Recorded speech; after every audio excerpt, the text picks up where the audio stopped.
it's only fair. It's only right. Okay, I did all the, I did some rock and roll, I did some metal, I did some Ozzy, some fucking Outfield, Deep Purple, fucking White Snake, Y&T, uh, all kinds of rock and roll. Okay, but we got to do something for the kids. Okay, so let's do story time. Now, if the kids watch this, they're going to pretty much be befuddled because they won't understand how I'm doing this, but it's just something that I learned it this way. Okay, it's a story of the legend of Prinderella. Once upon a time, a long, long time ago, there lived a young girl, and her name was Prinderella.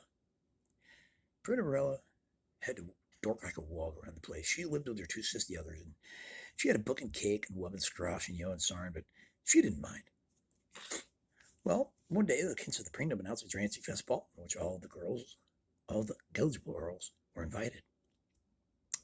Prinderella's two sister others had Time CEF fesses to wear, but all Prinderella had were some ruddy old dags that she wouldn't be caught dead in. So when her two sister others left for the dance, Prinderella just got right down inside. Suddenly, her Gary godmother appeared and said, Prinderella, cry to you, why?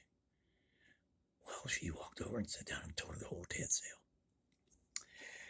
Then her Gary godmother said, Prinderella, go dry your bowing to the gall.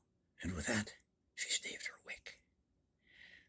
And in an inkling of it twice, she turned several heises into morses and a pumpkin into a poach. And there stood Prinderella. Oh, and then she staved her wig again. And there stood Prinderella in the dranciest fest you ever saw. But she warned her, Prinderella, you must leave before the last Mookstrid night, or the spell is off. Well, when Prinderella got to the dance, all the eligible earls were prancing with the dints. But then the dints pranced with Prinderella, and it was slam to pee that they had Lullin and Fove. Suddenly, the first Mookstrid night, but as Prinderella ran from the palace, she slopped her tripper. Well, the next day, the prince of the kingdom announced that he would marry the girl who could shit that food. And when he got to Prinderella's house, the two Steelers, they slide on the through, but it didn't did. The first Steeler tried on slide on through, and it didn't did.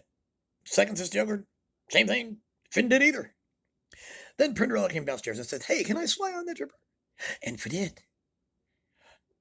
Needless to say, the Dints and Prinderella were married and lived happily after ever.